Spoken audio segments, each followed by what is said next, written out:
we're going to start today with the Pledge of Allegiance. Steve, if you'd lead us in a short prayer, I'd appreciate it. I pledge allegiance to the flag of the United States of America and to the republic for which it stands, one nation, under God, indivisible, with liberty and justice for all. Dear Lord, be with us today as we deliberate the business of the county. Help us, Lord, to keep in our minds and in our hearts the best interests of our county residents and in your wishes and your thoughts and your guidance, Lord, as we go along the way. I ask all these things, Lord, in the name of your Son, Jesus Christ. Amen. Amen. Thank you, Steve.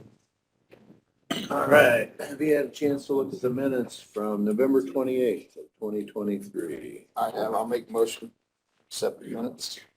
I wasn't here, so I'll make a motion. I'll second that motion, but I wasn't here, so I can't tell you. Well, I can second that motion. Okay, why don't you do that? Yeah, Good deal. so, all right. Motion carries to approve the minutes from November 20th. Thank you.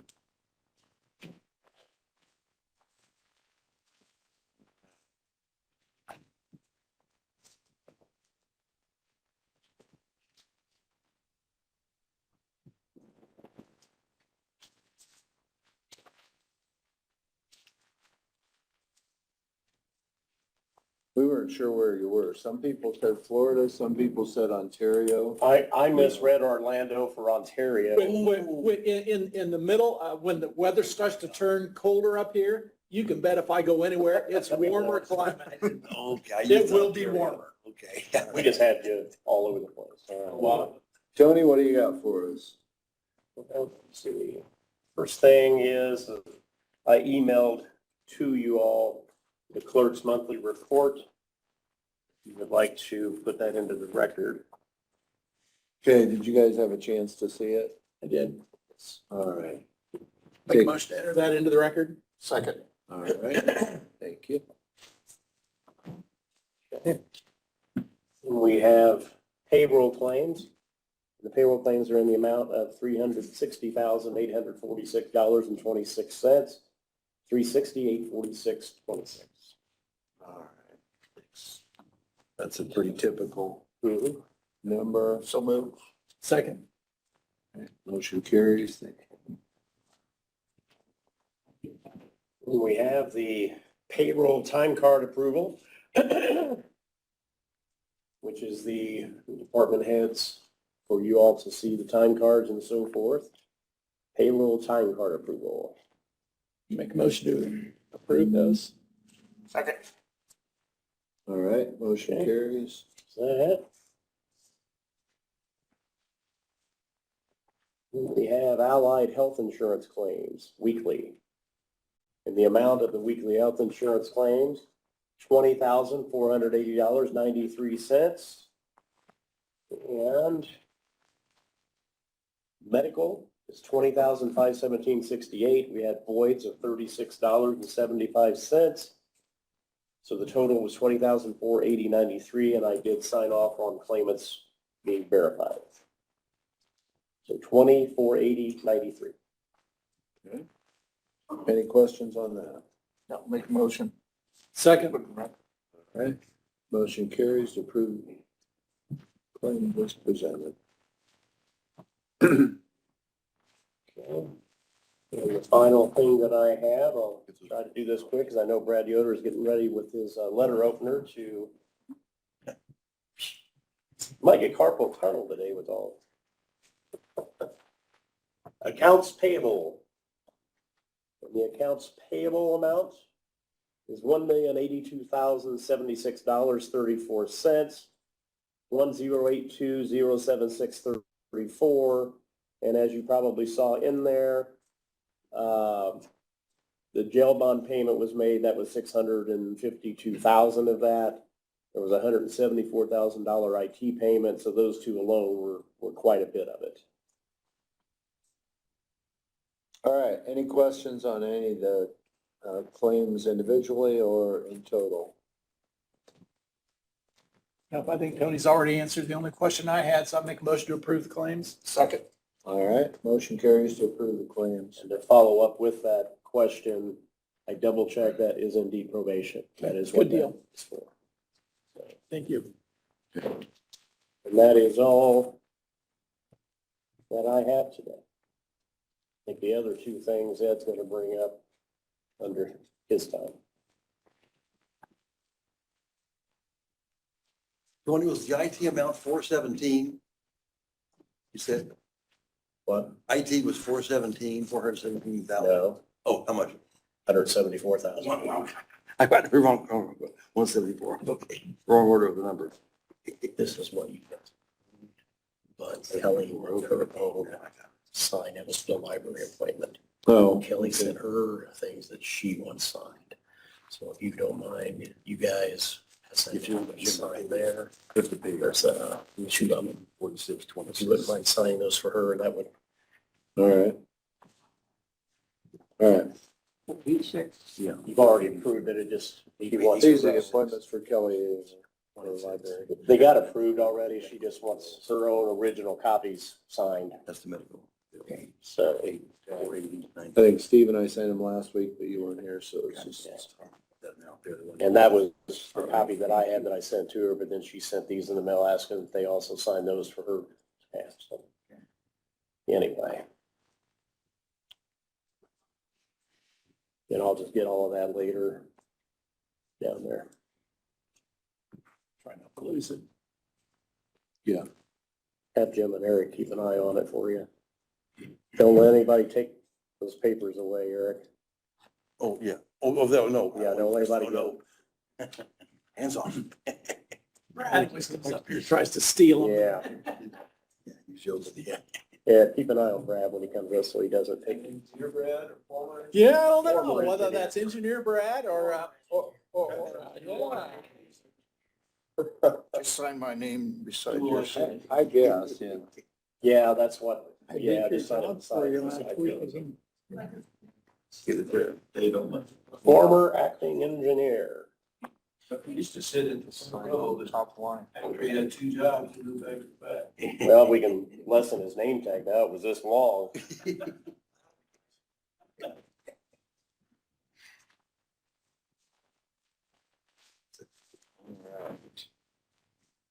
All right. Nate, do you have anything for us today? Oh, I've got all sorts of stuff if you want me to, ready for me. Oh, too bad, we're out of time. Little show and tell, but I won't go through the whole, any of these full books, but just some things that I'm working on right now.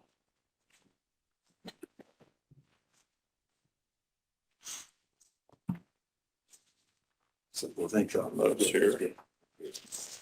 Very much, sir. Appreciate that a lot. Thank you. I thought your first week, you're supposed to just sit and twiddle your thumbs. Since nobody's got my email yet. Sorry. Since nobody's got my email yet, they can't send me anything, so. Yep, just a couple updates, just let you know that that NOFA application for Bridge 27 was submitted on November 30th. I think I sent each of you an email, just confirmation that that got turned in. I'm hoping to hear back from the state about interview times, probably in mid to late January.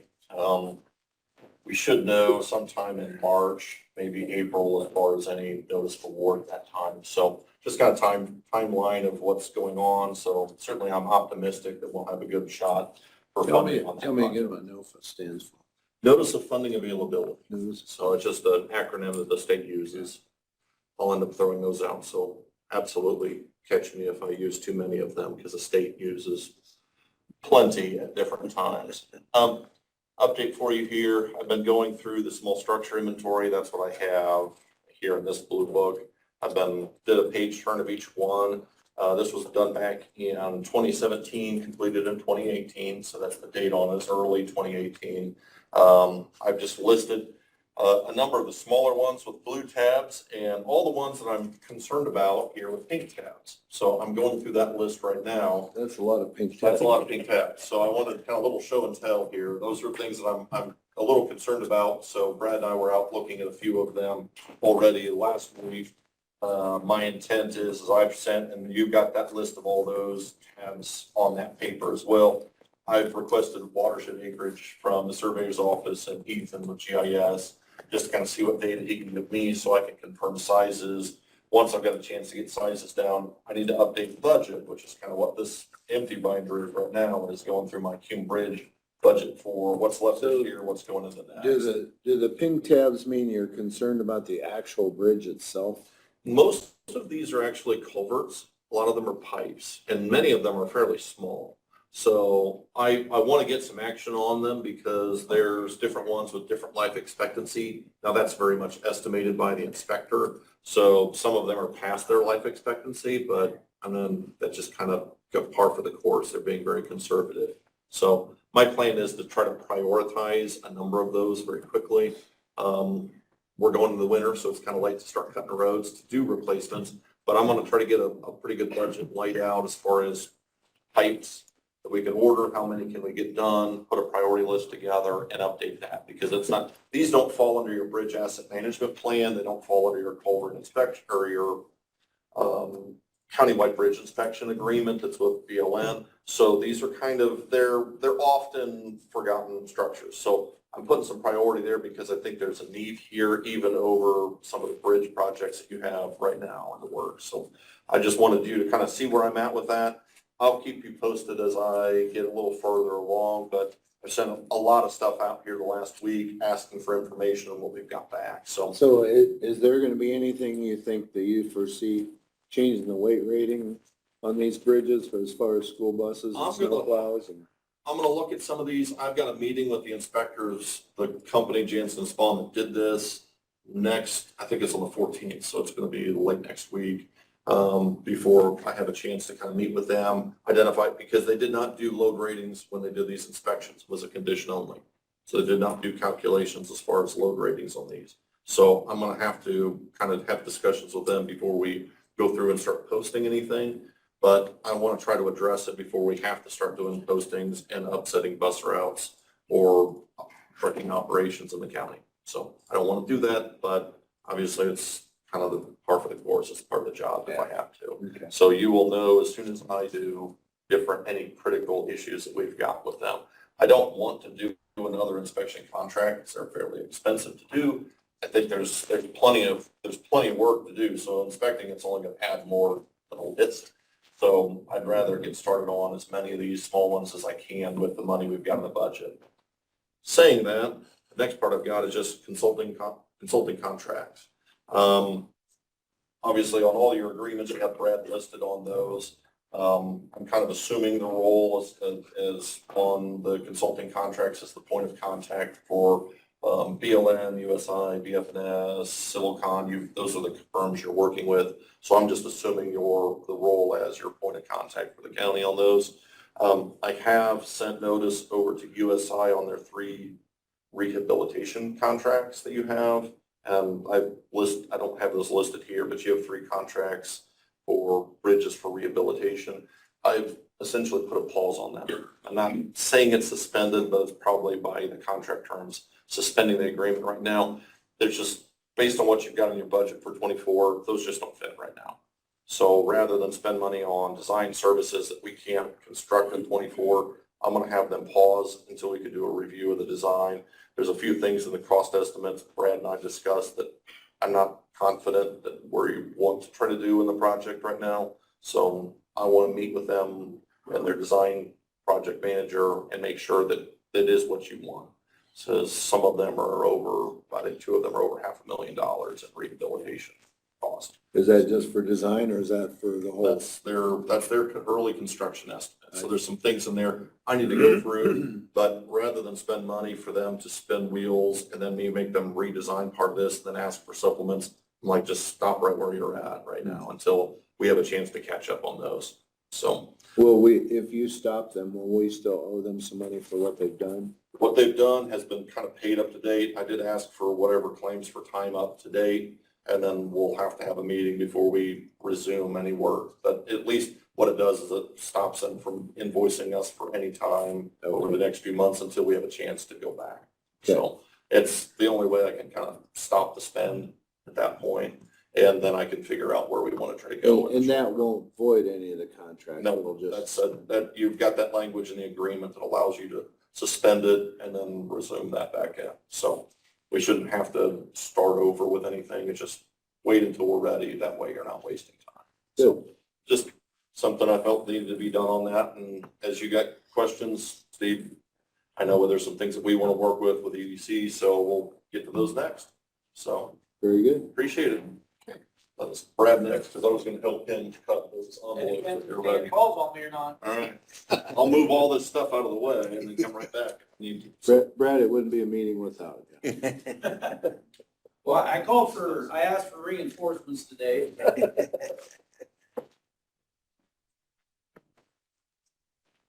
So, You asked for reinforcements and Paul couldn't make it, so you settled for no. Exactly.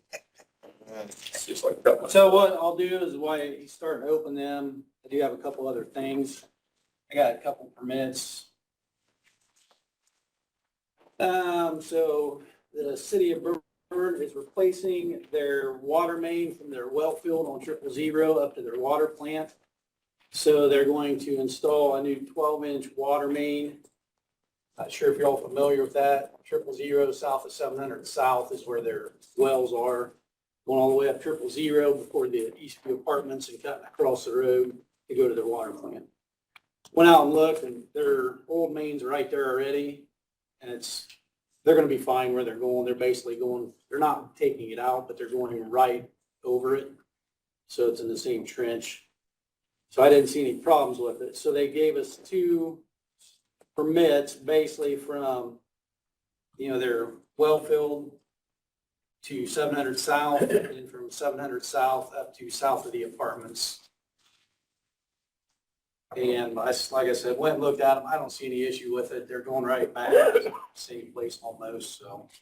Does that affect any county tile?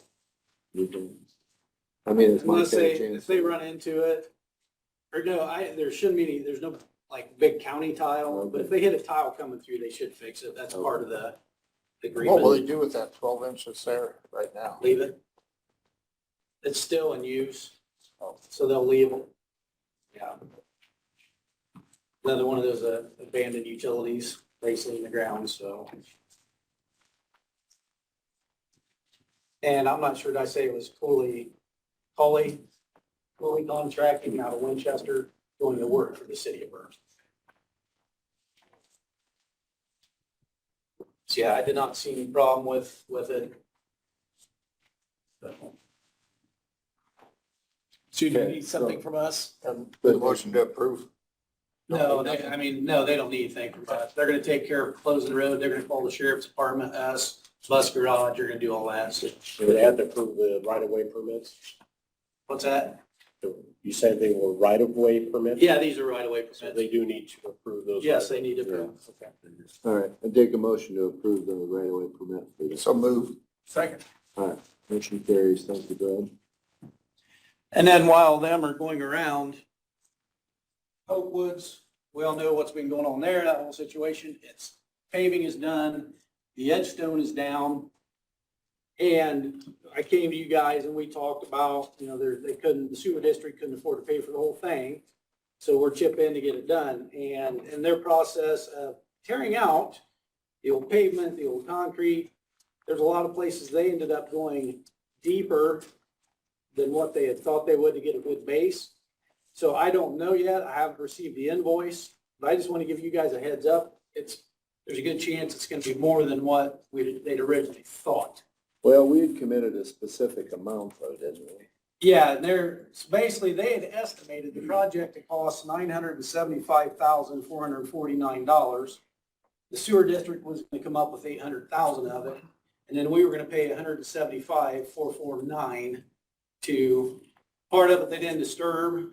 And that was the part we were going to make sure it got repaid too. But like I said, in their process of preparing for this, they ended up digging deeper to put a good base in for the road. Like I said, I don't know, but I want to give you guys a heads up that when we get the invoice, it could be more than what they had estimated since they had to dig out so much. So will that responsibility lie with us if it's additional? I'm assuming so because the sewer district had a set amount that they could pay for that project. So, like I said, that was just a heads up. And I it hope is that- considered county roads. Those are county roads we maintain. Yes. Okay. So, Well, let us know how that comes out. I don't know how soon you'll know. well, I should know next week. The gentleman was on vacation this week, but said he was gonna get me the invoice, so. Yeah, I will. I'll let you know as soon as I know.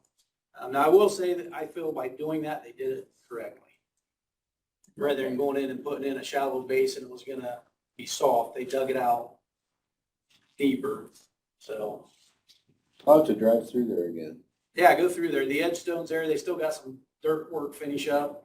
Next spring, they're gonna take care of, but yeah, the road looks good. So, Good. so if you're done signing that, I'll hand these up quick. And if you gentlemen remember, I mean, do you want one of these or not really? You will give me. I'll get filled out. That's all I would do. We just kind of hit some of the highlights because there's so much to discuss. Yeah. See how many we got here. See how quick you guys can write. Real quick, it might not be accurate. Not that fast. Is that stack all the bids for materials? Yes, Raw materials. Oh, so that's why I asked Nate to help. I got a head start on opening these up, so you got So- your first for Wayne Ennis. We will start out Wayne Asphalt out of Fort Wayne, Indiana. How many companies are there? Make columns. Bunches? Oh, in this column, Yeah. just the Wayne Asphalt, Yep, there's probably gonna be 2 or 3. yep. Okay. So. Do my best. So Wayne Asphalt, like I said, I'll just read a couple off there. Legal employment version. Non-collusion affidavit is here. So Wayne Asphalt, 9.5 millimeter surface. North of 124 is $92. And 9.5 millimeter surface, south of 124 is $100. And I'll try to remember to read the same one off for all of them. All right, the next one is Brooks Construction out of Fort Wayne, Indiana.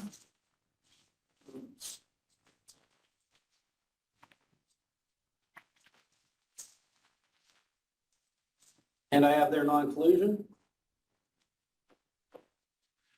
Brooks Construction, their asphalt 9.5 millimeter surface, north of 124, $93. Their 9.5 millimeter surface, south of 124, $92. Can you tell me the first one again? I didn't write that down quick enough. The 9.5 millimeter surface, north of 124 is $93. Then, I mean, the Wayne Asphalt. Sorry about that. Oh, Wayne Asphalt, Sorry about that. $92 and then $100.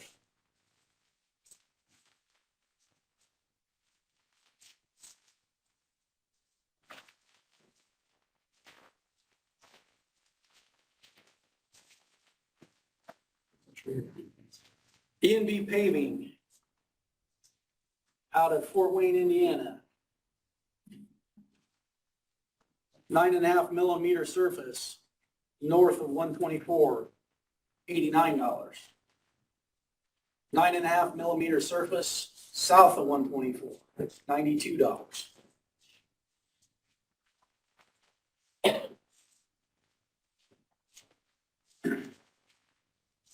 You have Brooks Materials. Yeah, he's got different ones, so this is for the second. So this should run with, I think that's all the paving. Okay. So you got Brooks. And specifically, they are higher south of 124 because of material, labor, or trucking? Trucking. Trucking. Okay.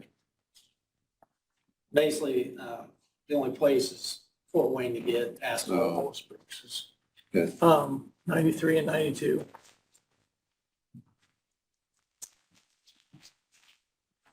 Okay, switching gears a little bit. It's another from Brooks, but this time it'll be equipment for hire. And that is it. So they have their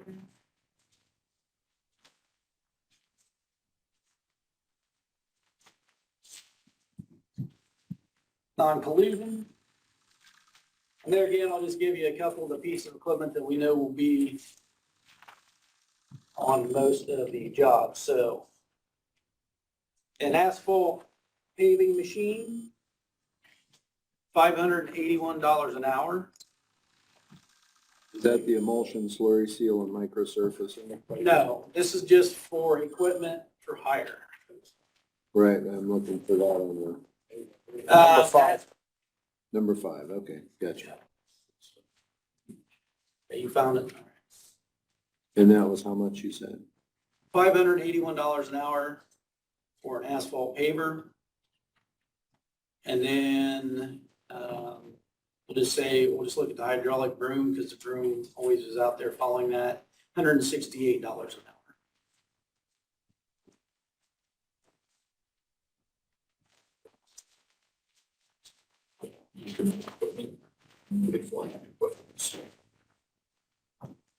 Okay, Luganville Excavating out of Bern, Indiana. I have their non-collusion. And this will be for equipment also. Get to the page. Now, they will not have a paving machine, but they will have possibly what we would use with them the most commonly will be a 330 cat excavator. And that is $300 an hour. And then dump trucks at $150 an hour.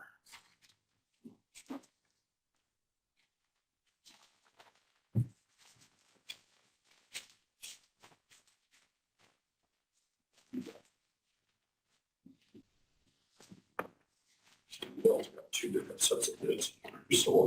Okay. The next one is from Fleming Excavating out of Decatur, Indiana.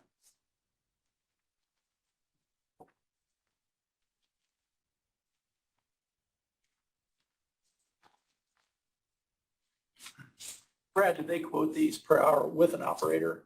Or is that without an operator? With an With an operator. operator, yes.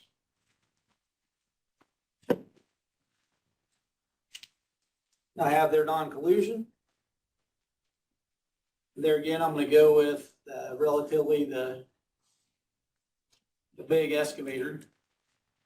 And they have theirs listed as the 3.5 cubic yard excavator. That is $420 an hour. And their mini excavator, which they're calling a 3/4 yard excavator, is $245 an hour.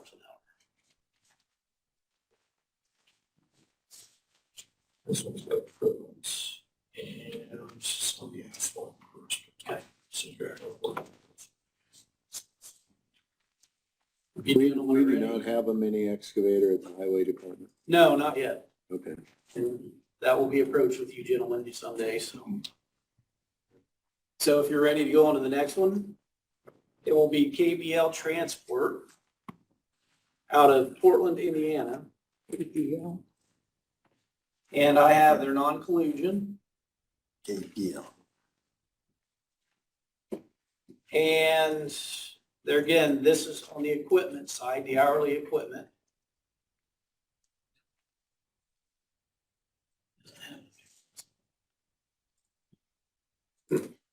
Okay, I'm not seeing the large excavator. He does have a mini excavator listed. And that is $165 an hour.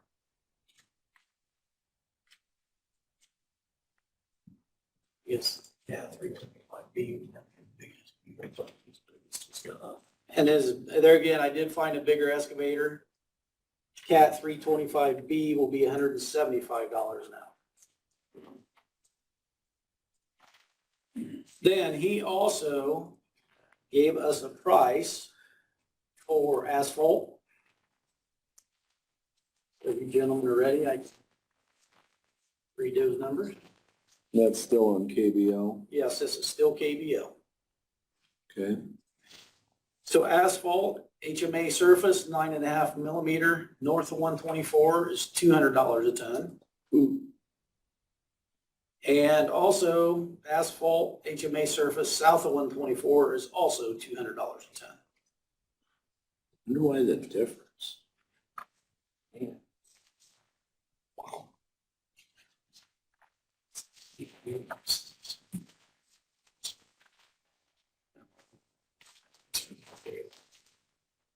Then you got your stone bids. Yeah. Old stone bids, house and board. So just the one. Just the one for that, and you got your, supposed to be full bill, pavement solutions. So we have from Great Lakes Chloride out of Warsaw, Indiana. We are calcium chloride, which is what we put in with our sand mixture to help the salt work to a lower temperature. The 38% solution, calcium chloride, is $1.36 a gallon. And who's that from? Great Lakes Chloride. It's GLC on here. Yeah, GLC, sorry. And how much was it again? $1.36 a gallon for the 38% solution.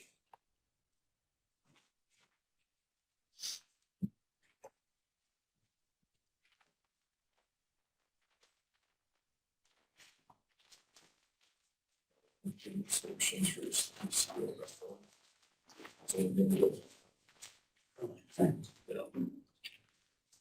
All right, the next one will be from Pavement Solutions out of Middletown, Indiana. And they will be bidding, they bid on the crack seal, the slurry seal. And I have their non-collusion.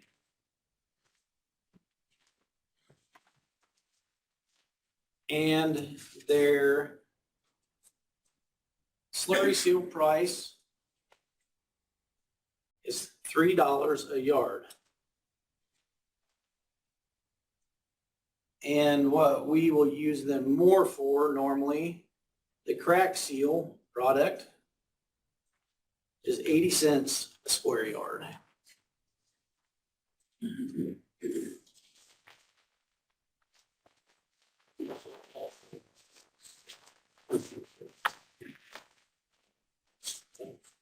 And that, oh, that's a square, yeah. That's per square yard, yes. That slurry seal that they, which one was that? There's three of them there. That was the first one Okay. And that was how much? on that $3 a yard. Yeah, it's just the slurry seal, the normal slurry seal, Okay. $3 a yard. If you guys want me to read more, I can. I just don't know if the sheriff would appreciate it. No, you're doing fine. There's only 50 numbers when I get to the stone bids. So this is something new to me. We normally don't have this, but I need to include it because they sent a bid. It is from National Oil and Gas out of Bluffton, Indiana. And I mean, Yeah, it's item 6 on bid. So, I have their non-collusion. So for unleaded gasoline, $1.92. For off-road diesel fuel, $2.52. For on-road diesel fuel, $2.60.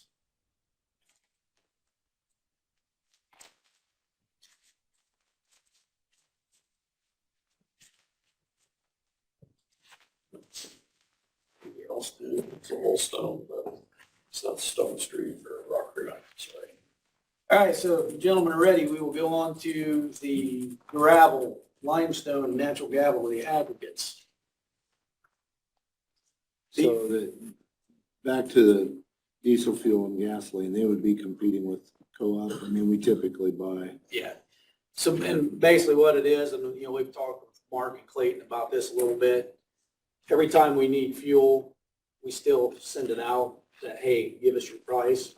So, Co-Alliance, National Oil generally had not been involved in this, but they wanted to. And then McClure's and, let's see, and Country Mark, I believe is the other one. Yeah. So yes. So if you gentlemen are ready on the aggregate prices, I'm just going to read off the ones we're going to use the most often. This is from Rock Creek Stone Quarry out of Bluffton, Indiana.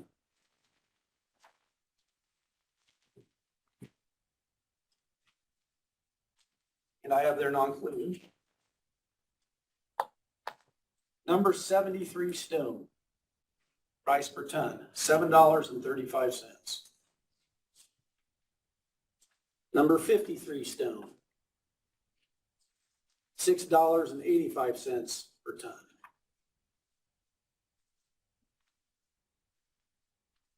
What was the first one? The first one was number 73s, and that's going to be the one we are going to use more of. That's why I read that first. So, and it's commercial. I'm sorry, it is the commercial. It's not the state. But I mean, how? 73s commercial is $7.35 a ton. $7.35, okay. 53s commercial was $6.85 a ton. And those are going to be the two that we use the most of at any place we go.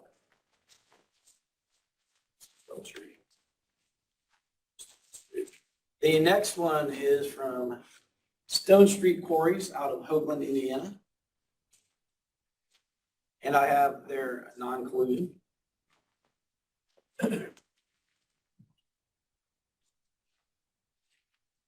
Number 73 commercial, $13.75 a ton.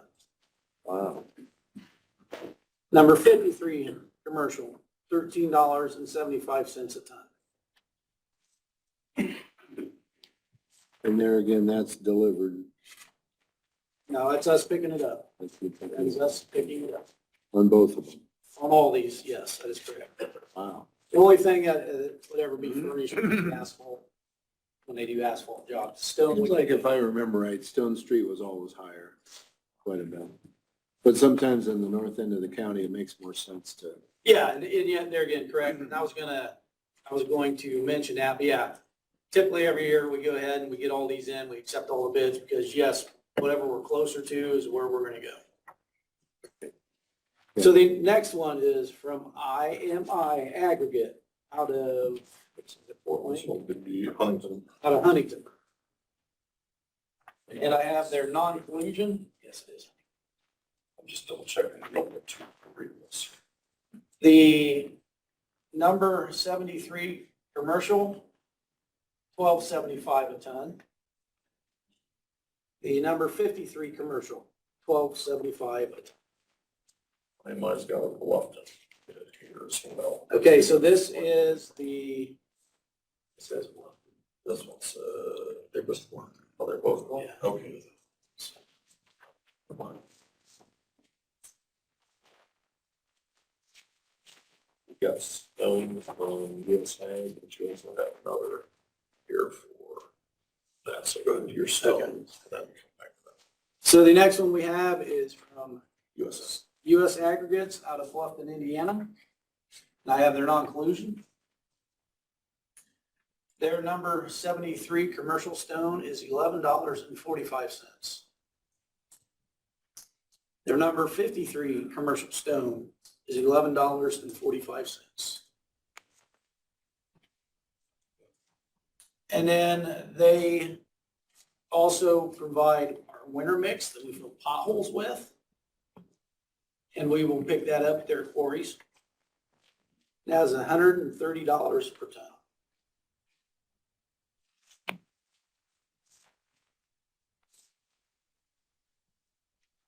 There you go. And that is all of them. Just that easy.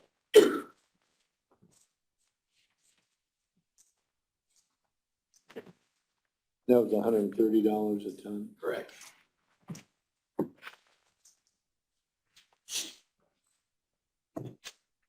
So as in, our normal process, take them back and go through them here in the next week. Come back next week and. So normally they make a motion to take them under advisement. Yeah. Give you guys a chance to go through them. My recommendation is to make a motion. to Take it them under under advisement.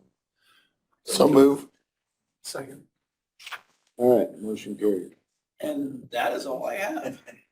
All right. So, Badger. in generally, as you looked at these, do they strike you as being more than last year or less?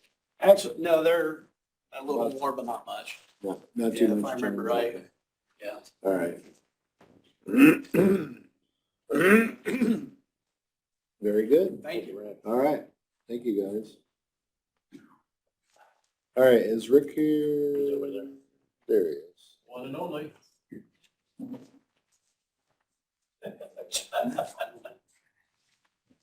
How's Rick today?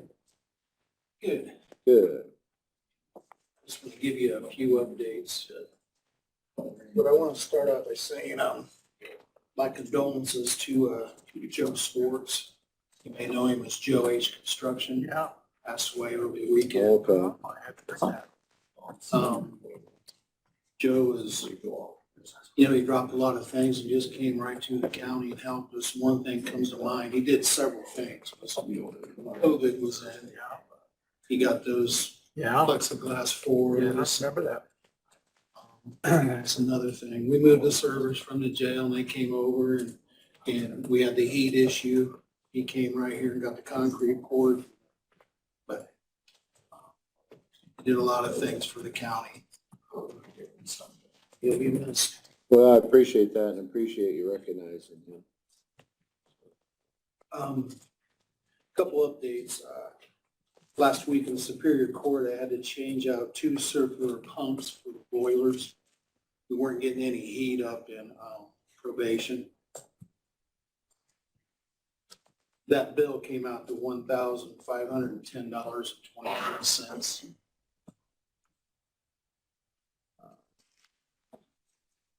We had a pretty good mess over at the courthouse yesterday afternoon. The stool backed up. We had a lot of stuff over, so I had to have a road and for that. It's taken care of.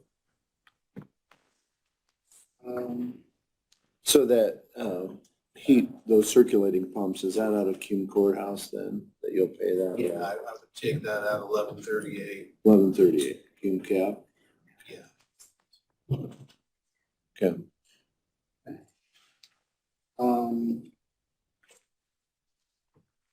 The steps over at the courthouse, hopefully both sides they're on right now, hoping that they both work. So I've left them on. We had to put more Freon into the system, more antifreeze. It didn't get back up to pressure and we had to change things out with the state mandate of putting switches back on them. So, but I think it's up and working now. Good. So was it the one that wasn't working on the east side or the west? It was on the east where some employees come in. The west side worked where the wheelchair ramp is. Right. Hopefully they're both working now as of yesterday. I guess that heads up. I've been approached from Mike and Bob Higgs Brown about the power room. They have 2 UPSs in there. You'd have to ask him. I would probably say it's probably 30% capacity of what may be going in there. It's very warm and it's 83 to 85 degrees. If you remember right, Stan, we put a ceiling in there, kind of finished it off, but it's just warm in there. So he's approached me about possibly getting some AC in there. So I'm seeing about getting some quotes for that to bring to you. Well, and I think you've accommodated with additional room outside plus additional room We have in between those 2 rooms if we had to add Yeah, 4 we units, so. plan for this. Right. The deeds. Keep bringing them quotes to you. I don't know if the UPSs are as sensitive to temperature as the servers are. I don't think they are. I can't speak for that. It's out of my wheelhouse, but I think it does affect it, but I don't think it's like the server. Yeah. Anyway, I've got that going. We've had some siding that came off of Superior Court in the back where the employees park. Of course, it had to be 40 feet in the air. We got that on last Friday. So that's back up. Did you have to rent a lift or did you have somebody? No, I say this respectively, but we did it Amish style. We set ladders up on the other roof, walked it up that way. Yeah. Or something raining. Anyway, Well, thanks for doing that. that's pretty much all I got for now. I mean, Okay. there's other things. You guys have anything? All right. Everything as far as the heat in this building and stuff going good? How's things in your office? You got, Fine. all right, I mean, depends on who you ask. Some people like it cooler, some people like it warmer. What are you gonna do? yeah, Well, It is what it I've is. done is just went to the department head where you want it. yeah. All right. I wanted it 55, they wanted it 85. No word on the generator coming in yet? As far as I know, it's January yet. Okay, Hopefully it is. Get that thing in there and get it set. okay. Otherwise, we're ready for it downstairs when it Yeah. comes. I mean, Okay.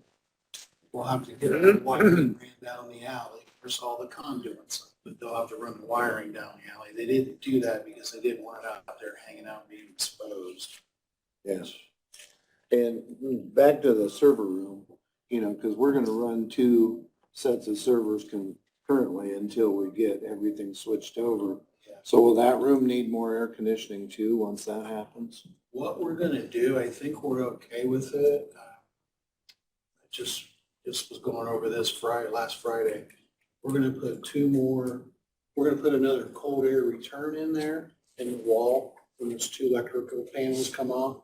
Then we're gonna stick 2 more vents in the ceiling so it comes down on that rack. So hopefully you can accommodate that without adding additional. Yep. Just gonna add some more registers really is what we're gonna do. We're gonna try that. Good. Okay, anything else for Rick? Okay. Thank you. That's right. Ed, do you have anything for us? I do. Morning, gentlemen. Morning. As of Friday, last Friday, we finished up our reconciliation of the fall taxes. And there's a point where we actually stop with everything and balance everything to the penny and turn it over to the auditor's office. Then they put it in all the different funds. We did all that and now the auditors have it. And everything's in good shape there. Late payments are coming in. I do want to let everybody know, and James and Eric and Ed's over there, that the 5% late fee goes through next week, December 12th. On the 13th, they're a full month behind, and then that goes up to 10%. So if you're late, get it in now rather than wait until it goes up an additional 5%. And what did you say our percentage of collections is? 98.10 right now. Okay. So late payments are still coming in, so that number will go up. The monthly report you have in your hands, and we can go over that as everything balances to the penny, and just need an official approval from you folks. Make a motion to accept the monthly treasurer's report. Second. All right. Motion carries. Thank Cool you, beans. Okay. 2 other things we have. There is a bond that all elected officials that deal with money need, and I have mine here for, it's for the amount of $300,000. And the reason mine is higher than other offices may be is just because I deal with more money. But I have it here and I do need signatures. I need this, actually I need signatures from either Amy or Brianna upstairs for to notarize it. But I need your approval to allow them to do that. What's This is the for cost? my bond. It's for $737. And they're basically insuring me for $300,000. So do you need our signatures also or just Not no? on that. Okay, so I take a motion to approve the bond as presented for $737. So move. Second. Okay, Thank you. And then the other thing, we talked about this a few weeks ago, it is a $250,000 promissory note for our workman's comp. And the bank, is it the bank that requires that, Tony, or is it the? It's workers' comp. It's, Okay. they require a line of credit to cover. I don't think we've ever had. to use it. We have substantial money in the bank, but this is something that they require. There's no charge to us on this. And it's just if we need it, it's a line of credit for $250,000. I do need your signature once. 250 or 300. 250,000. all right, I take a motion to approve the surety bond, or for me to sign the surety bond. So move. Second. Actually, promissory note. Promissory note. The surety bond is what you're signing for him. The promissory note is the line of credit. Two signatures here. Then I'll get both of these documents properly recorded and taken care of. One of the notarized. Yeah. I'm assuming you take it to the recorder after that. Yes. That's all I have, unless you have any questions, gentlemen. All right, once again, thanks for your work. Thank you. All right. Ian? Whenever, you can come on up whenever Ed clears the table. There's half of it there. He's good. Or you can come up before he clears it. It doesn't matter. I don't care.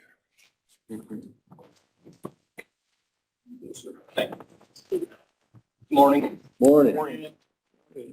I'm here for two things today. First thing, I'm here, we put in a ARPA request. Last year, we put in an ARPA request asking for ARPA to pay for rent for community corrections for the next 2 years. It was $50,000 is what we asked for. You, I believe, approved it. However, council said we'll give you half and come back next year. So I'm back this year asking for the second half of that for $25,000. We currently have 42 people on electronic monitoring. We're still below our numbers of what we were pre-COVID. We have a staff opening right now that we've chosen not to fill. Our administrative assistant, our staff is covering that position, trying to save money until hopefully our numbers go up or not. But I believe we have 3.5 years left in that building till our lease is up. I don't know what we're going to do in 3.5 years, but we're probably going to have to start thinking. I know we have some ideas. I don't know if that time frame is going to work out or not, but it's kind of where we're at with that building. We definitely have room to expand in that building. However, the need has never had, has never happened. So that's kind of where I'm at as far as the rent goes and the financial situation at Community Corrections. So the amount of that second half of funding is, do you have the dollar amount? It's $25,000. 25,000, Yeah. okay, sorry about that. You're fine. So, And I'll still have to go before council, obviously, as well. yeah, okay. So your thoughts on that? So, I think it's a valuable program. I think Sure. he's short on funding just because of the decreased participation, so. So, I know our ARPA funds are starting to run thin as we think about some projects we've been talking about. I guess my preference is that we use ARPA funds for things that we wouldn't normally be able to afford. We would figure out how to pay this rent somehow. But $25,000 kind of in the grand scheme of things is not a big deal, and I would make a motion to approve that. Okay, I'll second that. okay, I'd vote in favor of that also. Thank you. So, Okay, thank you very much. I appreciate that. Yeah. The next thing wanted to talk to you about is, you recall, we have the opioid settlement money that has begun coming into the county in the last 2 years. You commissioners asked Community Corrections Advisory Board to have members serve as a steering committee, which I believe, Stan, you've come and you've helped us well with that. I appreciate that greatly. We're finally to a point where we want to make a recommendation to you as to $75,000 that you allocated up to 75 for this grant cycle. So I better put my glasses on so I can see what I have in front of me. But for this grant cycle, the steering committee decided and recommended that the money be used for recovery housing for men and women, recovery support group meetings, and certified recovery coaches. The grant application was created thanks to Drug-Free Adams County, who have had a similar format already in place. And grants were due on August 31st. Public announcement was made here at the Commissioners. The Decatur Democrat, WZBD, and the Burn Witness were all in attendance, as well as Drug-Free Adams County emailed the grant to all of its partners. That's how that was distributed out to the public. Crossroads Community is the only entity that applied for funding at this time.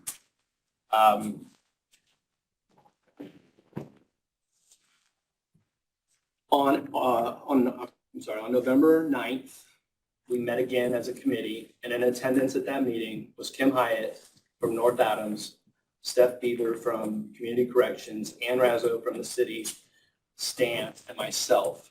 Not all members could make it to the meeting. We reviewed the grant application that was submitted by Crossroads Community, and we made the recommendation that we split the request, which was $75,000 by Crossroads, into two categories.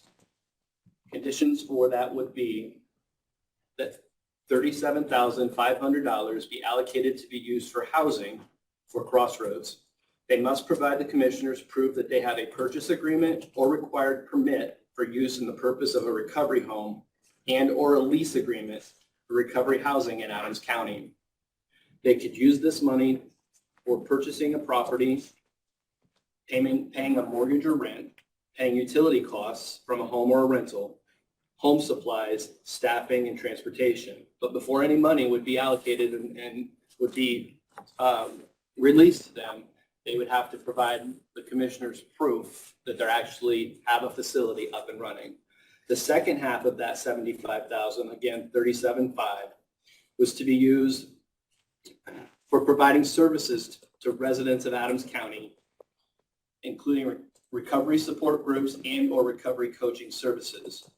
Approved uses would be payment and reimbursement for certification courses for certified recovery coaching professionals, rent or costs to secure office space and or meeting rooms, office equipment, education materials, peer recovery scholarships, and marketing and programming services.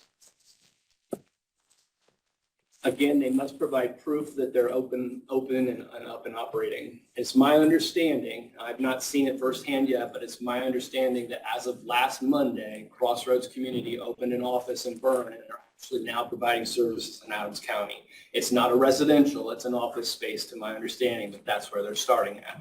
So technically, if you approve this and if the council approves this, they could come forward for the second half of that money because they are up and running, which is great news. In addition, they'd be required to come before the commissioners and submit reports at your request, or however it is that you deem appropriate. Maybe quarterly, maybe annually, something similar to how Park Center comes before you. We don't want to just hand this money out and not see that they're doing things in our community. Now, this is just for 2023.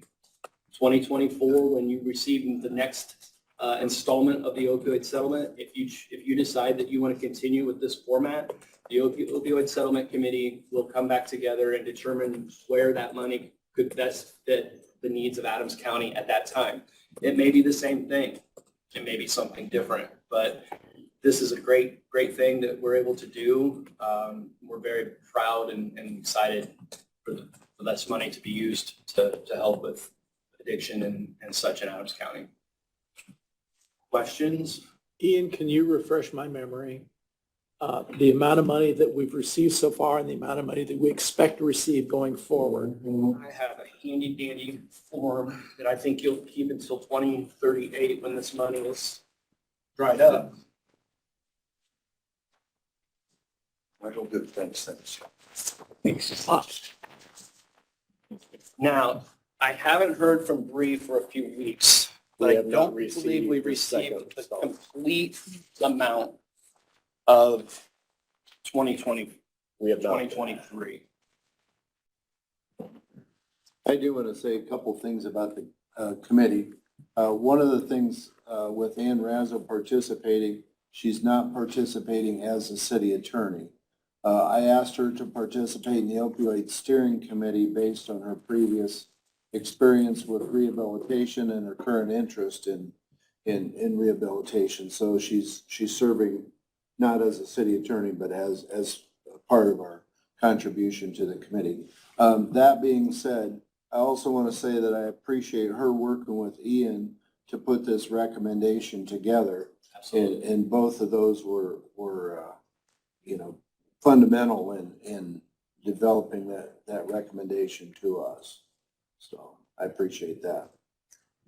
Ian, can you help me again remember or understand the difference between the unrestricted funds and the restricted funds? Okay, so unrestricted is unrestricted. That money can be used for whatever you decide it needs to be used for.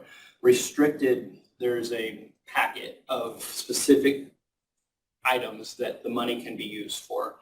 And these services, recovery homes, recovery services would fit into that category.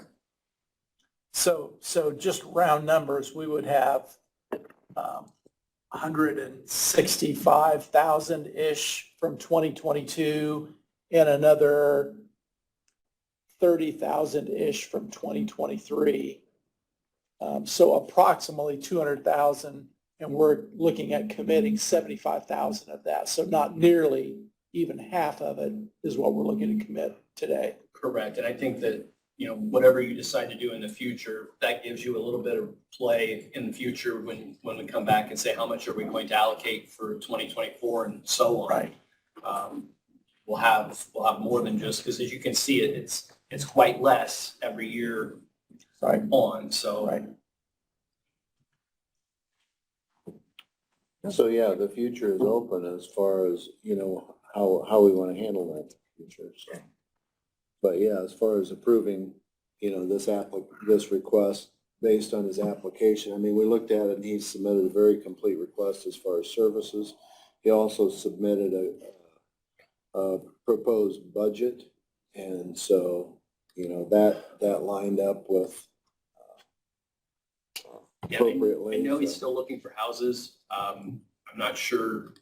I sent him a realtor shot that I saw last week of a house, and he said, I'm actually seeing that tomorrow. So he's searching they're searching the real estate market to try and find the proper fit in the right place. So I think it's going to happen. In fact, that they've got an office and they are actually providing services now. He did get his certification to be a recovery coach, which Adams County didn't have a recovery coach. And when we're dealing with clients who are in addiction, they might not want to listen to me or one of my staff members because, we don't walk the path that they've walked potentially.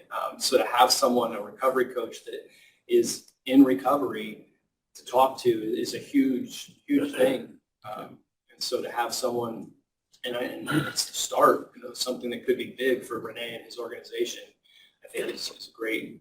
Shows what his dedication to trying to help Is Adams Rob County. working to get his license for that as well? I know that Rob is involved. I'm not exactly sure, Rob Parker, how and exactly, and he's actually coming, Rob and Renee are coming to present their current services to my staff next Monday.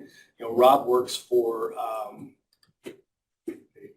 it's the Apostolic home in Leo for children. Is it Gateway? Gateway, thank you. Rob works for Gateway, but he recently moved back into the area, so. So I guess based on our request for applications and the parameters we've set and based on the application we've got, And based on the recommendation of the opioid steering committee, I would ask for a motion to approve this request. So move. Second. And I do have an email that I think you're copied on, I think Mark's copied on with Betsy Denardi at the Attorney General's office, asking about where the rest of that is at. And we were pretty much told that if we don't see it by the end of the year, we'll let her know. This goes back a ways when Mark and I first started hearing about this opioid settlement, and we worked with the Attorney General's office to sign documents. Remember that, Mark? When that first started a couple years ago, whatever. So we are now here and we have revenues that are being approved. Yep. And I've heard anything recently, but I've heard that this is just the start of it, that there's going to be other settlements coming in the future. And, you know, I think it's a great process. I think it's fair. I don't think anyone can come and say that, you know, this wasn't a fair process of distributing this money. So I thank you, and hopefully we have the same result next week with the council. Well, and I appreciate the committee working on a recommendation for us. Yeah, and I didn't mention, Stan, maybe I should, who all was on that committee. Yeah. So it was obviously myself, Ms. Hyatt from North Adams, Jeremy Brown, our prosecutor, Stephanie Bieber from Community Corrections, Dr. Smith from the hospital, Megan Jennings from the Crisis Center, Judge Conrad, Valdemar Silva from the hospital, Jack Odell from probation, Danielle Reed from the Department of Child Services, Adam Aguia was on the committee, and Ann Rasso. So there's quite a few of us. And what I also didn't mention is after we met at the West End and made this recommendation before coming before you, we sent this out to those who couldn't be in attendance to make sure that everyone knew what we were doing and everyone was in agreement that this was the way to go with it. So thank you. Good work. Thank you. I'll get you real quick also. Isn't there also, each county received money, but the state received money, and if we have a project that exceeds, do we have access to that state money? You know, I've heard that, and I don't know how that works. I have not any idea how this is a state fund, but I know that if you remember correct, Stan, and I think you might have mentioned this at the beginning of this, that Rakita himself told you, like, to ask for more if it's Yeah, available. because he said they split it in half and gave half to the So- counties and kept half. So I don't know if that's going through the Department of Mental Health or I'll who see if I that's, can find more out. who that's going through. Okay. But that's another thing to where if we do have a larger project where we don't have to drain all of our funds, we can hit up that state. But I think the state are all restricted funds. I don't think there are any unrestricted. So, but something like the housing, stuff like that, that would qualify for it. So it's just something that we need to explore more if we do get a larger project. There's some state funds that hopefully will be available also. Yeah, And I could email the Attorney General's office back and ask them about that as well. And And we may be too late, who knows? But Yeah. well, and It's there. when we asked Mr. Rokita about that, you know, why did they just send half of it to the counties? Right. He said, well, you're gonna have to talk to your state legislators about that. So, you know, maybe it's something to talk to Representative Lehman too. Okay. Thank you. Have a good day. Hey, Stan, that last vote, was that a 3-month that you? Yes, I voted Okay, in I'll favor put that of down that. for you. Thank you very much. Copy the recommendation, maybe I have to make it Sure. I'll copies for us. yeah, I'll get you something. Okay. Mark, did you have anything for us today? I don't believe so. Do we have anything special, Clayton, any resolutions? No, I'm still working on preparing all the IT contracts for all the municipalities for 2024, and then as well as the animal shelter contracts. So we'll have those two soon. Okay. Yeah, because I think City Decatur's gonna, on the 19th, we're gonna approve those. December 19th. Yes.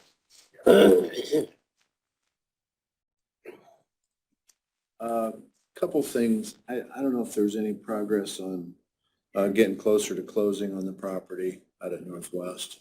Anything? They got a survey, and you're talking about the Merit Center property? Yeah, I know we got the survey now, and I think City Council was approving that. Okay. So I saw an email from Ann on that. Good. Also, and I know Ethan's been talking to Mary about the pictometry contract to get new, pictures taken. I don't know if there's anything we need to, I talked to her about that last week. okay, good.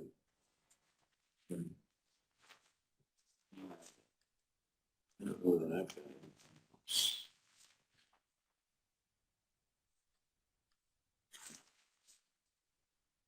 You have anything else for Mark? No, I'm planning for March.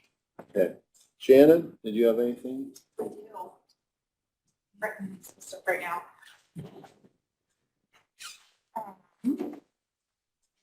So last week I sent you guys a couple of policies that I just printed. One of them is the CDL policy that we've been talking about for a couple of months. We already have the repayment agreement in place, but the policy itself just kind of puts together some formalities when it comes to how we handle CDL drivers, how we handle accidents, how we handle, how they should act and things like that. And then there's a little tiny blurb in there about training, and the repayment agreement will go with that document. So I've got that one, and then I have the background checks that we've talked about, which will not be effective until 1/1/24. So that will now apply to all county employees. And then I also have the amendments that we talked about for banked holiday for the sheriff's department, and then the other one that I sent you guys late last week.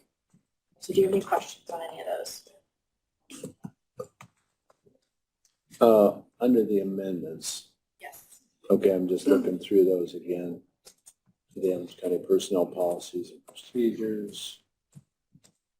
So I sent one like earlier last week, I think, and then I sent another one late last week. And so the one late last week is the one that I've got that I would like you guys to consider approving, because it has another section in it that's added.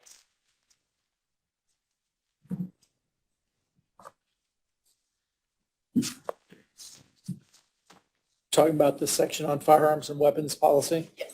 Okay. That's the additional section. Yeah, I guess I wouldn't mind further discussion. But, how do you guys feel, or What are you thinking, Stan? just have further discussion with the sheriff, I guess.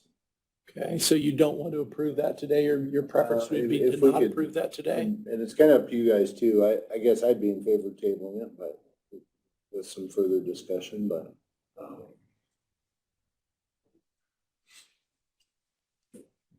I don't know, do you have any, legal thoughts on? Yeah, I talked to the sheriff about it here briefly after drainage board meeting, so I think we can have some discussion about it. I mean, unless you'd have any other recommendations. Well, I think I don't know, you want to talk about it, Sheriff? This is the employee property one. This is the one we talked about last week on Thursday. The firearms and weapons policy that you, Eric, and I reviewed. Yes, I believe it's good.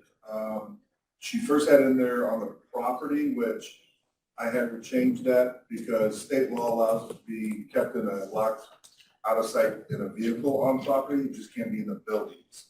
When she made that change, that's supported by state law. I have no issues with it. I think it's a good policy. I honestly, we both thought we already had this in there someplace, but it was not in our handbook, so I fully support it.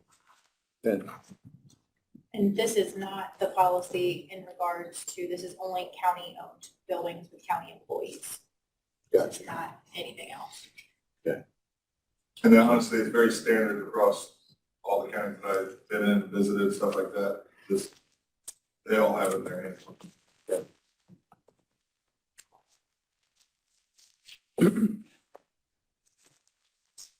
I guess even though it addresses county employees primarily, the last section addresses all individuals in county buildings and prohibits them from bringing firearms into the building unless they're, in addition, no person may bring in that kind of any weapon.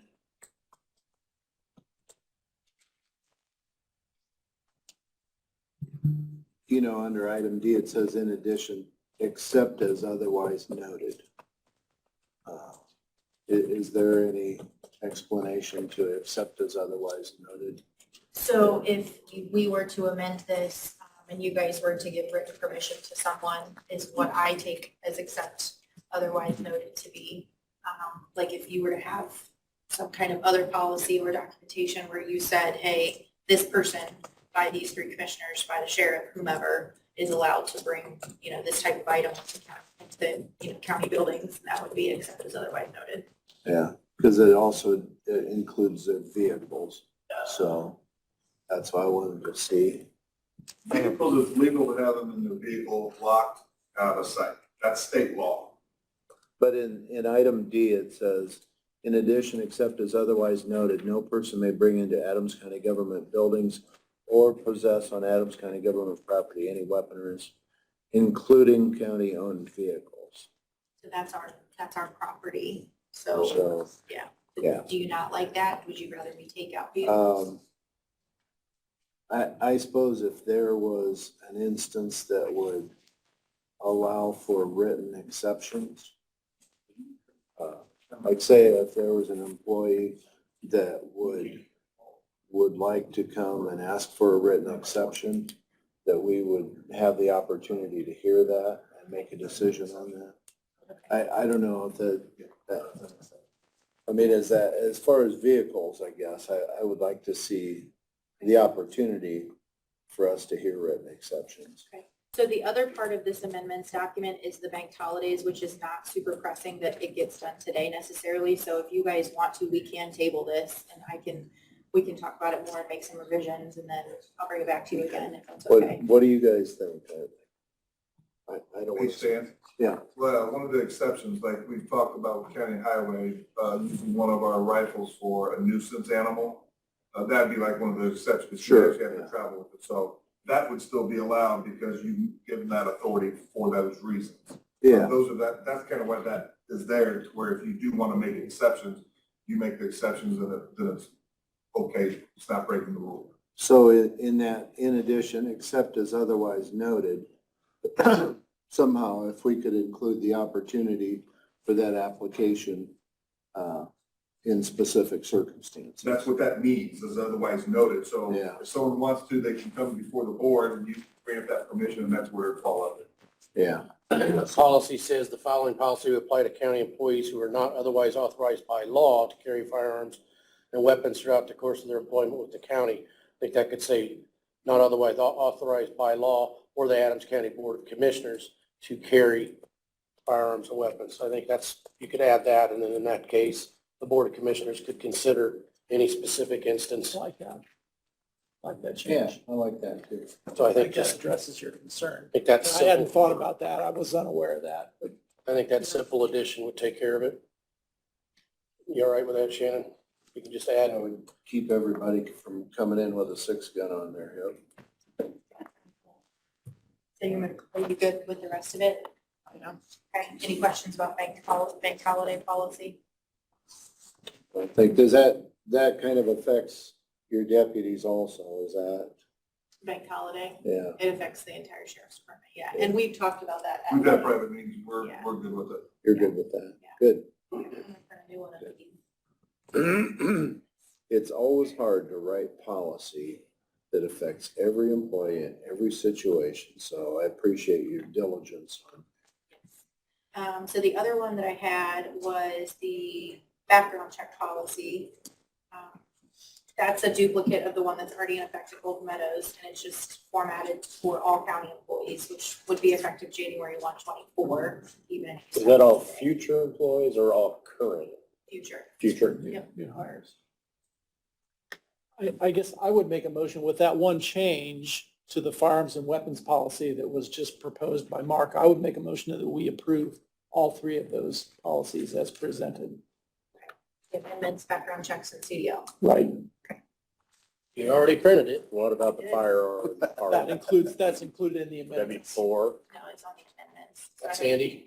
Amendments document, I have a CDL document, I have a background check document, which Mark has. You got all 3 of them here? Yeah.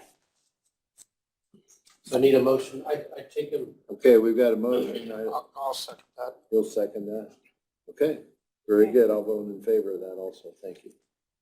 Okay, I'll hand them down and you can sign them here after the meeting. Here. I think in the minutes, you just show that all three of those were adopted and then they'll be incorporated into the policy manual. Like this. They're all right here. Here's what let me read this so you can see if it's, I mean, I'm trying to keep up with it. Upon a motion by Steve Bailey, second by Steve Coon to approve the policy amendment regarding CDL payments as well as background checks being done on all future employees. And also an amendment to the bank holiday time policy in the sheriff's department, motion carried. The firearm and weapon supplement in county buildings for employees unless otherwise authorized by law or by exception from commissioners. Order the general public to bring firearms and weapons into county buildings or onto county property was also approved. Did that cover it all? Sounds like it, but yeah, we don't. I'll just send it to you and you can read it. Yeah, I think I thought all of it. The other thing that I sent you guys, which was just yesterday, was on June 3rd of this year, you guys approved a paid military leave policy. So that is actually an Indiana law that we were supposed to be doing for whenever that was approved. But, so I have 3 employees who are currently on staff that should have received those payments in 2022, but did not because we didn't have that policy put together and we didn't have a way to pay them for that. So I pulled together all my numbers this morning, and the total hours across 2022 and 2023 that those employees should have received is 228. So I just wanted to know what you guys wanted me to do about those hours that they should have been paid. What's your thoughts? Well, they should have been paid. I say we get them paid by the end of the year. I agree. I'll make the motion that we get them paid by the end of the year. I think you said by the 21st. Correct. I'll Yes. pay them on 12/21/23. Second that. Okay. What line will that, where will that be paid from? It'll be paid from their individual line items. Yeah. And I'll work with Bree to get all that Okay. documentation put together. Okay, that's all I have. Okay. Okay. All right, we have our clerk of courts here today with us. Wasn't able to get on the agenda, so that's why I'm at the end. This is something that we're revisiting, is the order establishing precincts. At the first of the year, we were going from our Decatur ordinance from that precinct 3 to 1, but we ended up not getting through that with the state to hurry up and do that. So we ended up creating a split for this election year. Now we're at the point, I'm already working with the state to eliminate that split and go appropriate from the voters for the precinct Decatur 3 to Decatur 1. As you originally wanted to do. Originally wanted to do. I don't know if you need a copy of any of that, but also show that to you if you'd like. Plus a copy of a proposed order, which is a blank slate order, which I'll give to Mark, that kind of covers it all. Because what actually happens, I don't know if you read, there's also an Did you want a copy annexation. to look at? What's that? Oh, here you go, Mark, I'm sorry. No, that's For the copy. Also included, because this is the packet that we send to the state. So you'll see the first thing that we were working on for the Decatur 3 and 1. Well, then City of Decatur did an annexation, and they filed an ordinance a couple weeks ago. So I was hurried up, got that to the state. So they're working at the state level with that as well. So that's included. I just need an order, probably, well, a copy of that order, reviewed and then also signed by commissioners so I could send it down to the state so we can get this advertised. And the annexation, if you know the one it's the West Route where it's the Cross Creek Golf Course. Oh, The acres there that 24.44, I think it was. Yeah, 24.448 acres of annexations. It's actually in the West Route precinct that's going into Decatur 4. And that's driven by the fact that Decatur has annexed that property. So it was just luckily that I was able to get that ordinance quick enough from the city that I could also include it with this other previous one that was looking. So I could get two of those out. Refresh my memory why we're making the change between 1 and 3. Okay, so back when, first. I know we voted to approve that. Tell me why we did that Oh, again. well, it was due to the census. Okay, So when the city had to redistrict their, blocks, of course, when they filed it last December, we were not on the pecking order list for the state to hurry up and get everything noticed. It was too late, basically. Okay. So the next advisable thing was split that. so this actually lines up the formal precincts with the way they voted just back in November with the split. Right, so Okay. so here's everybody that was in that 3 is gonna go, or that 3B will go into Decatur 1. Okay. So I'm gonna eliminate that split for the 2024 Sure. cycle. Sure, makes sense to me. Makes it less confusing for poll workers and Sure. voters and Yeah. stuff like that. So I have a clean order. Question I have is, this has to be published. The question is, what has to be published? Just the order? So what I'll get, once I send that to the state, I will get a email from them advising me what I need to do. I have to have it published before the 30th of this month. So once that's published, and if there's no objections from anyone, then the precinct changes take effect January 9th, I believe. I think that's the last day. Ask them what we need to publish, because this order incorporates the ordinance, the maps, and so the question is, do we just publish the order and then in the notice of publication reference the maps are on file, or do we have to publish all of it? Because that's a big difference. Right. They're going to send me the email outlining what exactly we need to advertise. That's what I need to know. Yep, exactly. Yeah, because we could take up a whole newspaper. Yeah. if we had Oh, to you made me publish. kid. Yeah. Maps and everything, yeah. So I think what we can do is We don't mind doing that, I just don't have to pay for it. Yeah, exactly. Wait a minute. We need the money. But it says, you got to publish the order, but the order incorporates a lot of other documents that, because just the order itself really doesn't tell anybody anything. No, what's going on? And so I think the commissioners can approve this order today, sign the order, and you'll have the order, and then find out exactly what we have to publish. We probably publish at one time within 10 days of adoption, which is That's the thing, typically. I wasn't sure, because even Cassie had asked me how many times we have to publish this. They didn't tell me that, but. Depends on the statute. And what, So and what. check with state- election division. I think it's probably one I time, would believe that. but if it's twice, then the statute, they'll tell us. But, so the question is, how many times do we have to publish and what do we have to publish? And then that way we get it done. And as I said, the deadline is the 30th. Yeah. So at least I have enough time to hurry up, get that in the papers and advertise that. And then if there's no objections up until January 9th, then those changes take effect. I assume you take care of sending it to the paper, not our office. Yes. Can you just put it on Facebook? Everybody reads Do that. we have, why can't we have Facebook? Eric and Jim could just publish all of that as part of their story. Well, so if the recommendation is for us to approve that, I would accept the motion to approve as presented. So move. Okay. So let's sign the order and make some copies of that.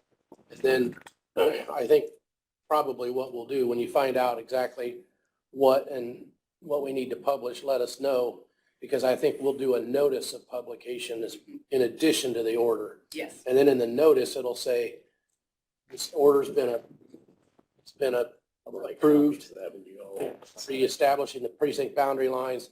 Those maps are on file with the Adams County Auditor's Office, the Adams County Clerk, and available on the Adams County website. We could post it too, and that way Right. people have a way to access it. And on the GIS, it's already have been changed for the annexation. You can see the blocks that they are annexing.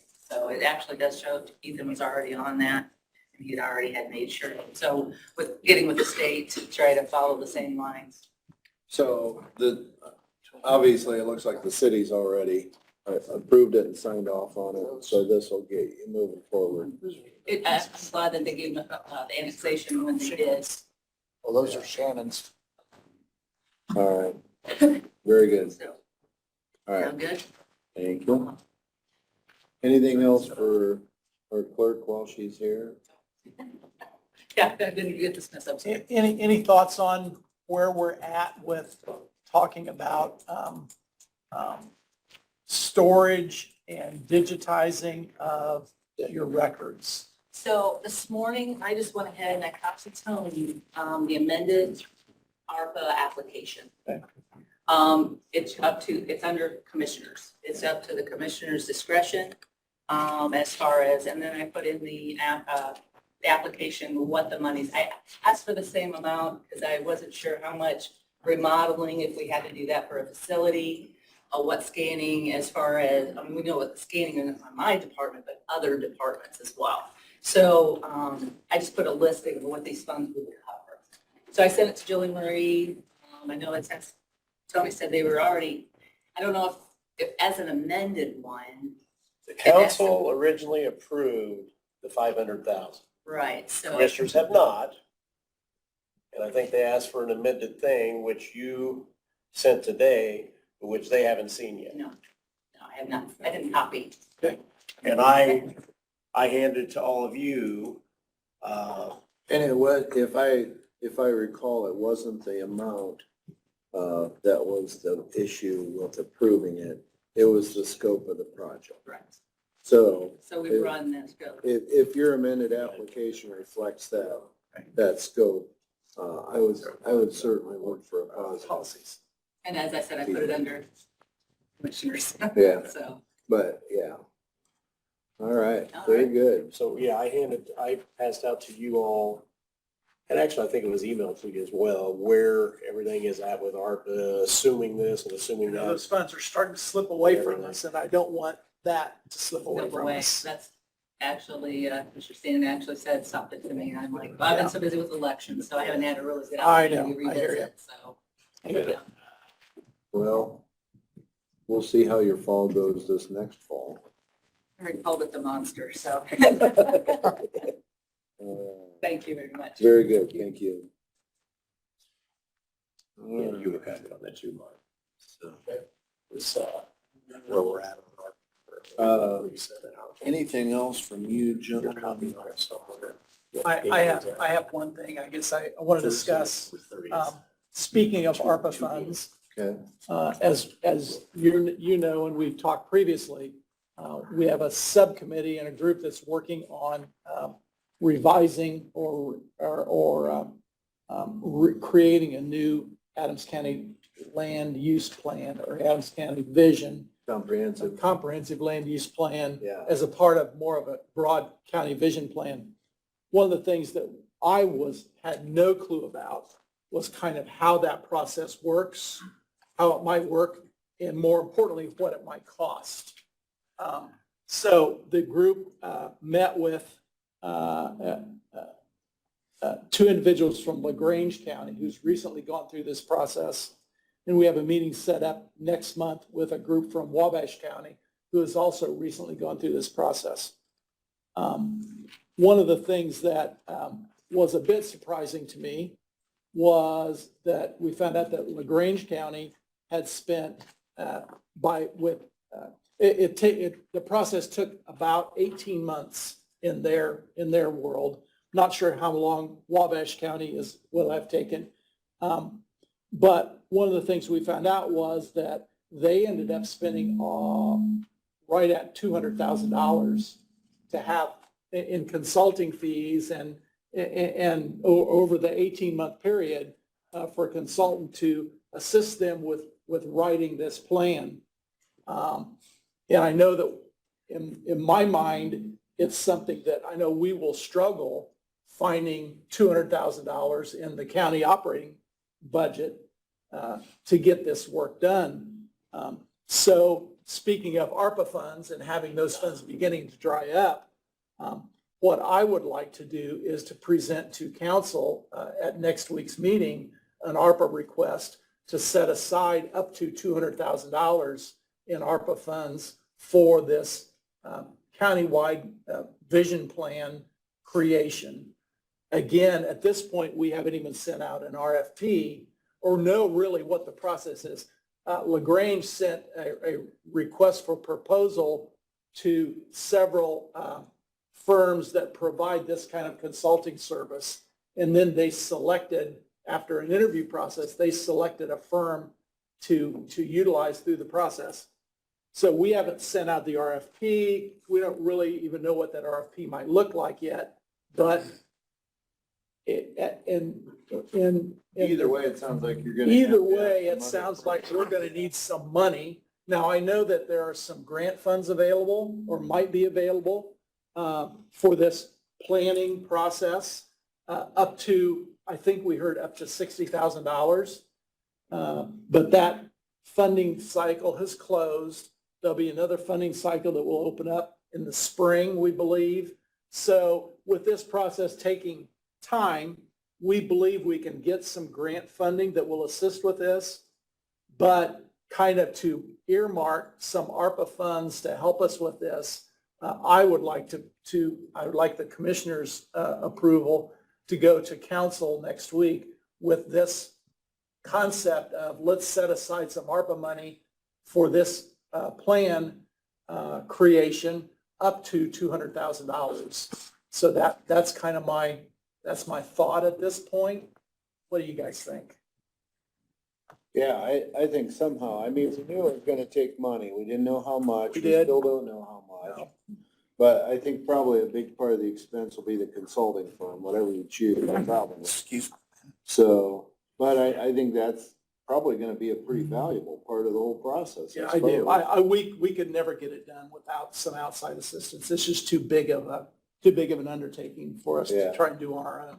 Well, and even down at conference, like I told you, there was, several ladies that did that, specifically did consulting just for comprehensive plans. And it was very interesting.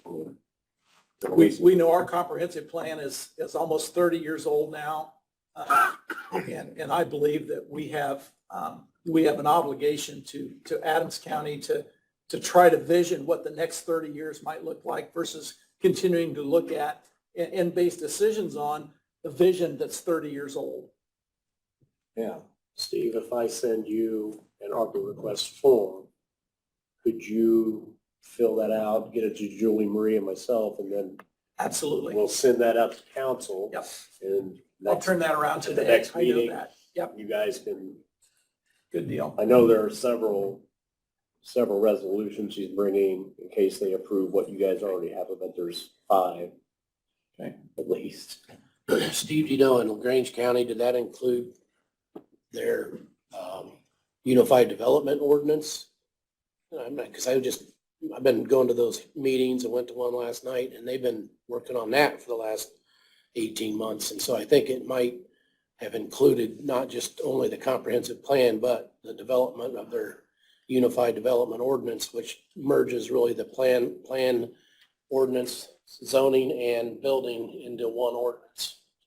You know, my vision is that we have a plan that integrates not only the required ordinances along with a vision for not only just Adams County, but for the municipalities within Adams County. So I think that's I hope we end up with an overarching vision of how Adams County might look and might proceed with planning and development over the next several years. I don't know. I can't answer your question though. I'm not sure either. I know they've spent a lot of money and they've got a consultant and they've been working on it for 18 months. And I've gone to a lot of those meetings. And when you say they, who is they? LaGrange County. LaGrange County. Yeah. Mm-hmm. Yeah. My guess is that if it didn't include that, it is an outcropping of that visioning work that they've been working on. I mean, the municipalities would still have their own plan. Absolutely. It's just, what we don't want to do is try to work in a vacuum, have the city of Decatur or the city of Bern have a plan, and we have a plan, and those plans conflict. We just don't want conflicting plans. We want plans that that fit well together and don't have concepts or aspects of them that are in disagreement. I know Vern was working on theirs. Yeah, they've actually got one that they recently published, so I would assume that we would take their existing plan and make sure that it fits in with whatever we create. I know the city of Decatur has been wanting to do a new plan, so this plan hopefully could allow them to create, envision their plan and have it fit in with our plan. So it all works. So it all works together. I know Geneva is working on one. You know, we want to make sure that the town of Monroe and Lynn Grove and all of our municipalities have input into what we're working on, and that whatever we would end up with would be collaborative and work well with all those municipalities, as well as live up to the vision that we all have for our county. You know, we want to make sure that it's not just dependent on what the city of Decatur sees and the city of Bern sees, but we all as residents and past residents of the county, we want to make sure that our voice is heard too, and what that, you know, we hear that periodically when we see zoning requests like the one we've considered recently. You know, we get input from county, from residents that say, we want this, we want to see that, we want to have opportunity for all of those residents to voice their preferences, and then build a plan that hopefully integrates and satisfies all those desires. This is part of the discussion that your group is having at those public meetings in the evening. That is correct. When you're calling those, so anyone Yeah. that has a desire. Yeah, those meetings are open to the public, and they are public meetings, and we advertise those meetings. Yeah. The next one will be tentatively scheduled for the first part of January, where we'll hear from Wabash County and what they did. That's going to be an important document when they. It will be. You know, it's, I know we rely heavily on the current land use plan when we're making, I know I hear the Plan Commission refer to it regularly when they're deliberating their work. So I would say that if we are replacing that document, that we want an equally reliable document that people can take and say, this is the vision that we're working toward. So that's my request. I think that the commissioners support an ARPA request to the council for up to $200,000, and I would make that motion. I'll second that. Okay, motion carried. You stand, all three? Yeah. Okay, good, that's what I thought. Good, thanks. Yeah, I appreciate your work on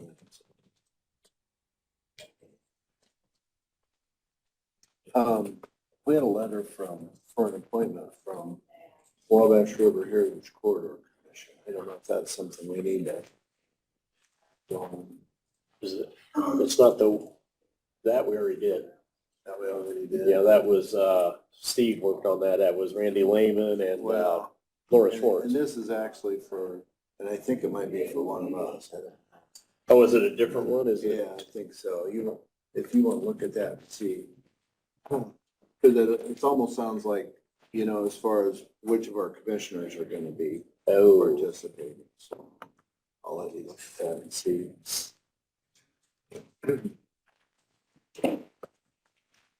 So not only the commissioner's appointment, but also a commissioner to be appointed. Yeah, and I think it could be one or all of us. I mean, is that the way you take it? Yeah, you need a commissioner and In a council alternate? need a commissioner and then an alternate commissioner. So you need two commissioners.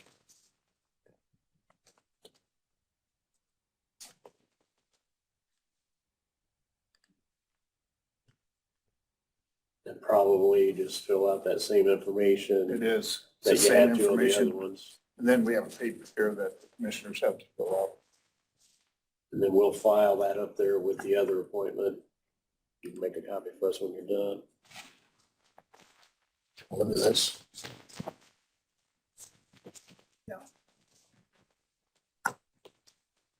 The other thing as far as appointments, and I don't know what you all think of this, we've discussed in the past that we now have the opportunity to appoint one of the commissioners to the CMHC board.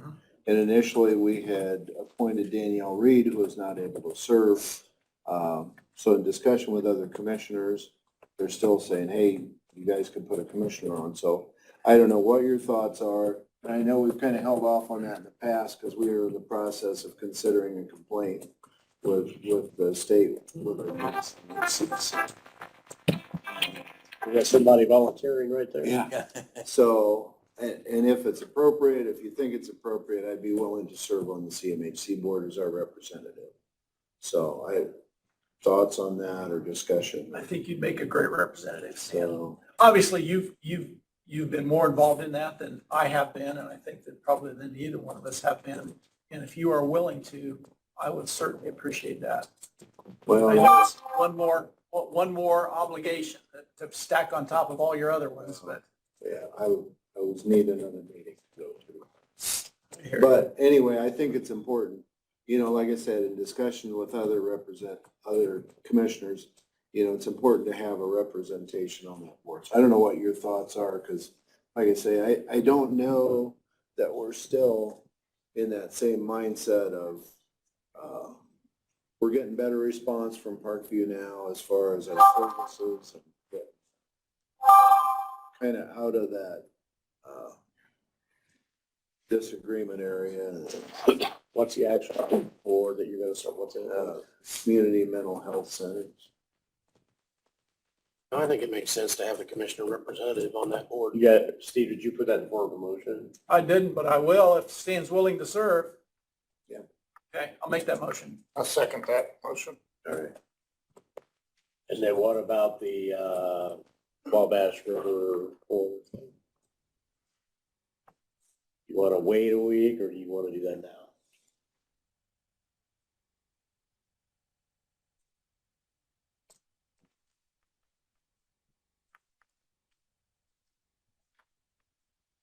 I guess I'm reading this again and I'm.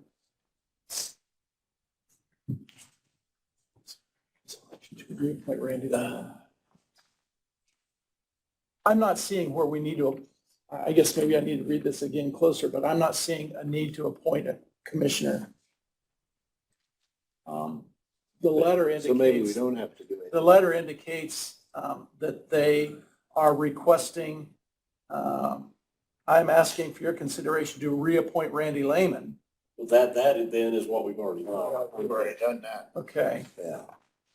So maybe it's a moot point. And Laura Schwartz, I think, was the Let's alternate. call it a moot point and let's They probably just sent out another. see if we've messed up here. I figured, well, they wasted a stand. Looks to me like we've got that one covered, Stan. All right. You're off the hook. I'll leave it in your hands since I have not been active in the Wabash Commission. Brandy will probably let us know if we need to appoint somebody else. Here, I'll leave it with you. All right. Look at it and see.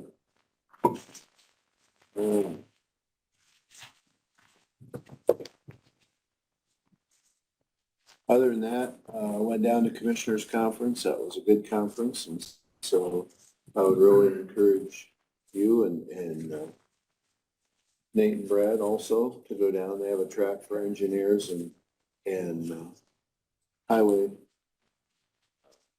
Left all the towels there. Left all the time. Didn't get charged any extra. So, That's good. They didn't offer ropes though.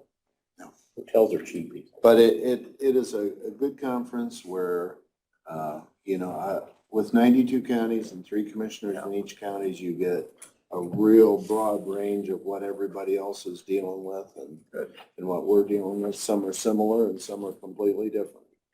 So, Well, thanks for going down and representing us down there and I'll try not to have that conflict with my sunshine time next year. Maybe they could just have it in Florida. They could do that. I'd be there. yeah, there you go.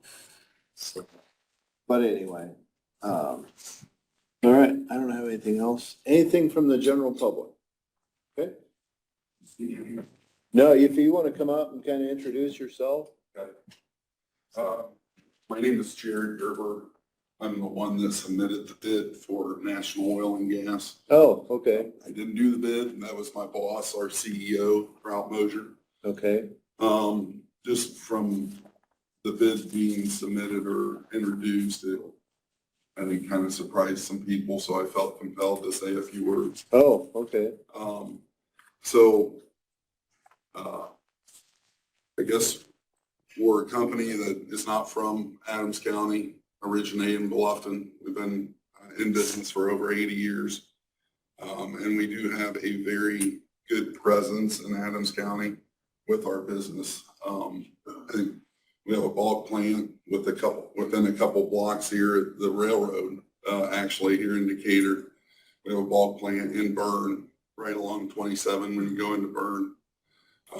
So I was thinking that throughout the meeting, we have what we call tank wagon drivers, which they would go to commercial accounts or residential accounts to fill 500-gallon tanks to 1,000-gallon tanks, or fill a county highway truck that needed filled. Oh, even out on the job, you Out on mean? the job, yeah, at a site.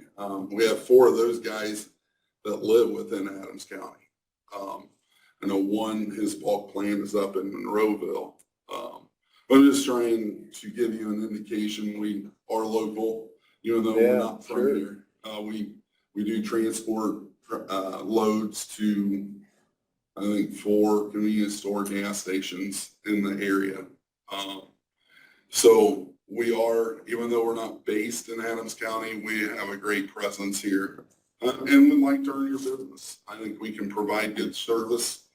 I firmly believe our CEO submitted the pricing today would have been effective today if you were to get fuel, been an all-in cost, but include your freight and everything. I Wow. would encourage you to look into that because, and compare to who you currently get from, because he is very competitive, I feel. Nate, did Brad leave already? Yeah, he did. Okay. Have you had this conversation with Brad also? I have not. I mean, Okay. I got a couple business cards. Again, I didn't do the bid. Yeah. I would do anything to help, process or get to know Brad. I can take the cards. I mean, I can leave you a couple cards, but I just Well, felt. yeah, I mean, I see your trucks all the time and I know you're definitely in the county, so, I appreciate your interest and anything we can do to make Brad more efficient and effective, and Well, that's great. we'd appreciate the opportunity. So, just thank you for your time. Yeah, sure. Any other thoughts? No, thanks for coming. Okay. Appreciate your interest. Yep. I'm a Red State. That helps with me, but I don't vote, so. So I can give one of you a card and give him a card, but Yeah, make sure Nate gets one for sure. so, thank you. Okay, yeah. Thank you. Thanks. All right. Anything else from the general public? No? Okay. Not the general press. All right, Make a motion, we adjourn. Second. all right. Meeting adjourned.